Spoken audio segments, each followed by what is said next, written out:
Have you ever looked at someone's success and felt like you'll never be enough? That's exactly what Ethan Parker felt until one stormy night changed everything about how he saw himself. The weight of comparison. Ethan Parker was a 26-year-old graphic designer living in Austin, Texas. From the outside, his life looked fine. He had a decent job, a small apartment, and a few good friends.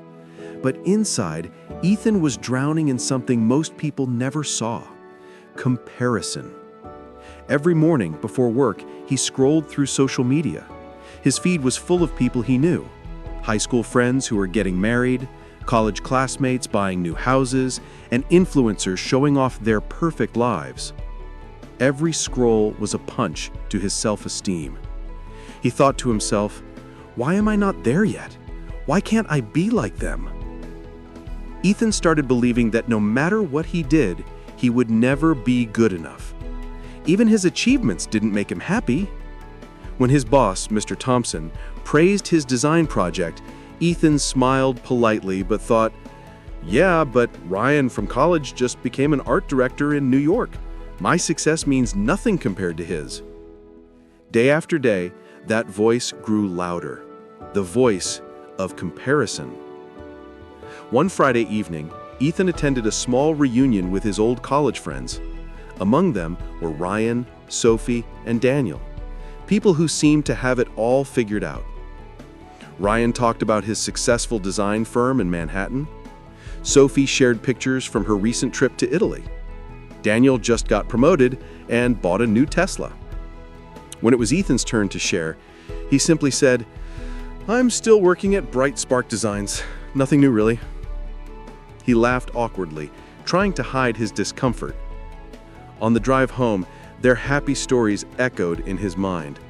He gripped the steering wheel and muttered, "What's wrong with me? Why can't I be like them?" That night, Ethan couldn't sleep.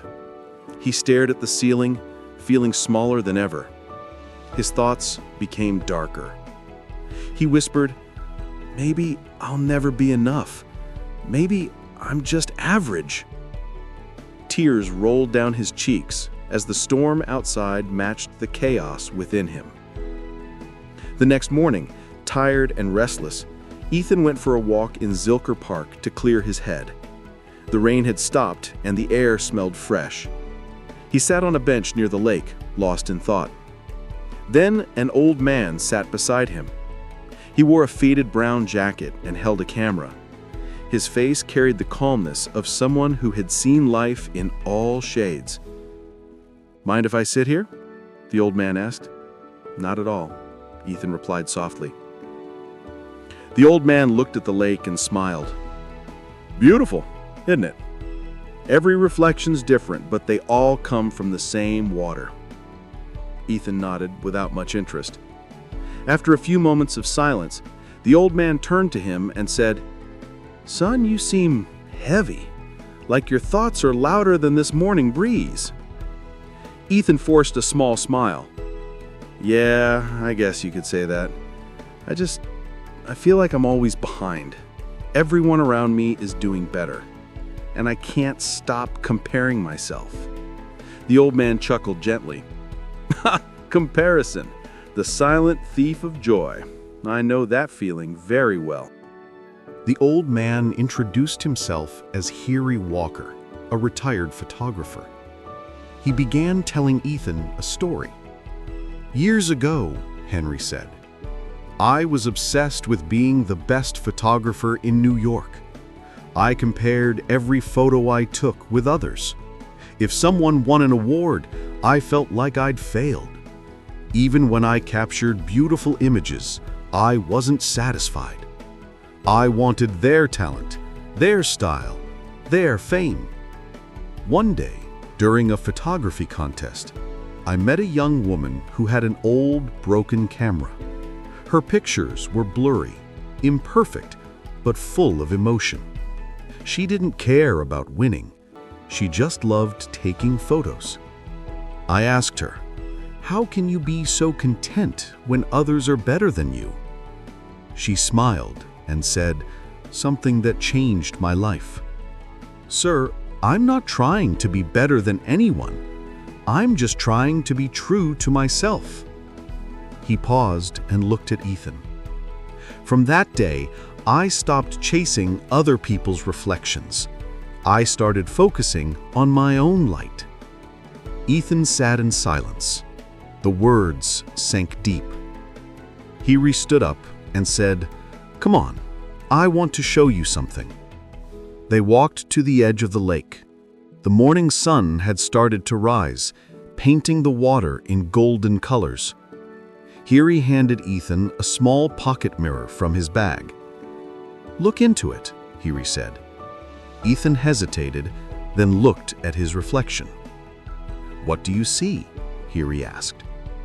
"Myself," Ethan replied. "Are you sure?" Hiri asked again. "Or do you see who you wish you were?" Ethan frowned. I don't know." Hiri placed a hand on his shoulder. "That's the problem, Ethan. You've forgotten how to see yourself clearly. You're looking through the fog of comparison, and fog distorts everything beautiful." He continued, "Look at the lake. Each ripple reflects the sun differently, but no reflection is wrong. You're like that, unique, necessary, and beautiful in your own way." Ethan's eyes began to water. For the first time in months, he felt seen. Before leaving, Hiri said, "Son, remember this. The moon doesn't compete with the stars. It just shines. When you stop comparing yourself, your light becomes visible again." Ethan thanked him and watched as Hiri slowly walked away with his camera, disappearing into the trees. Something inside Ethan shifted that day. That night, Ethan deleted all the social media apps from his phone. He wanted silence. He wanted peace. He stood before the mirror in his room and whispered, "I'm not Ryan. I'm not Sophie. I'm not Daniel. I'm Ethan Parker, and that's enough." He began to list the things he was grateful for: his creativity, his kindness, his small but loyal group of friends, his health. He realized that he didn't need to be someone else to be valuable. His worth was already within him. Over the next few weeks, Ethan started focusing on himself, not others. He worked on improving his design skills, not to outshine someone, but to express himself better. He started running in the park every morning. Sometimes he thought about Hiri's words, the lake, the reflection, the fog. At work, he stopped comparing his projects to others. Instead, he began mentoring a junior designer named Olivia, encouraging her creativity. One day, his boss noticed his new attitude and said, "Ethan, you've changed. Your work feels more authentic, more alive. Keep it up." Ethan smiled genuinely this time. "Thank you, sir. I finally stopped trying to be someone else." A year later, the same group of college friends planned another reunion. Ethan hesitated at first, but decided to go. Ryan was there, still successful, still confident. Sophie had started her own travel blog. Daniel had become a manager at his firm.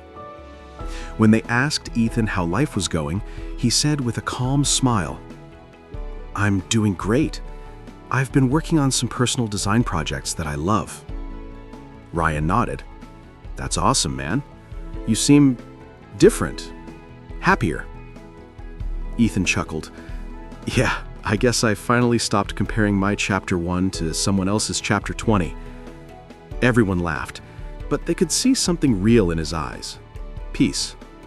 One morning, Ethan received a small envelope in the mail. It was from Henry Walker. Inside was a handwritten note that read, "Dear Ethan, I'm glad our paths crossed that morning. Remember, the lake never stops reflecting, but it never forgets its own depth either. Keep shining, not competing." by Henry Walker.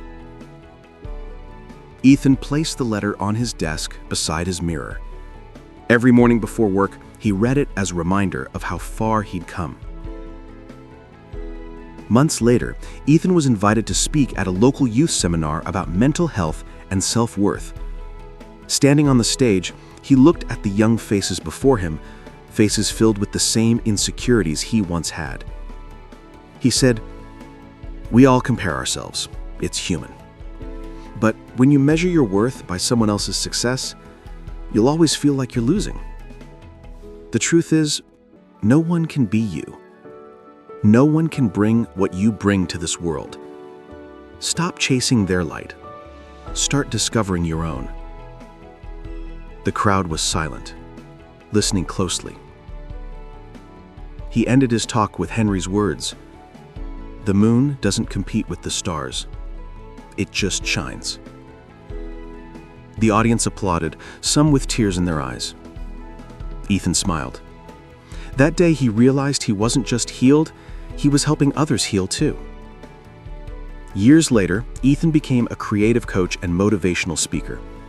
He used his creative background to inspire others to find beauty in imperfection and strength in self-acceptance. One morning, while walking by the same lake where he met Henry, he saw his reflection in the water. The sun shimmered across the surface, and for the first time, he noticed something beautiful. He wasn't looking through the fog anymore. He whispered softly, "I accept who I am." That's where freedom begins. Moral of the story: stop comparing your journey with others. Everyone has their own timeline, struggles, and purpose. You are enough just as you are. When you accept yourself fully, you free your mind, and the world finally gets to see your true light.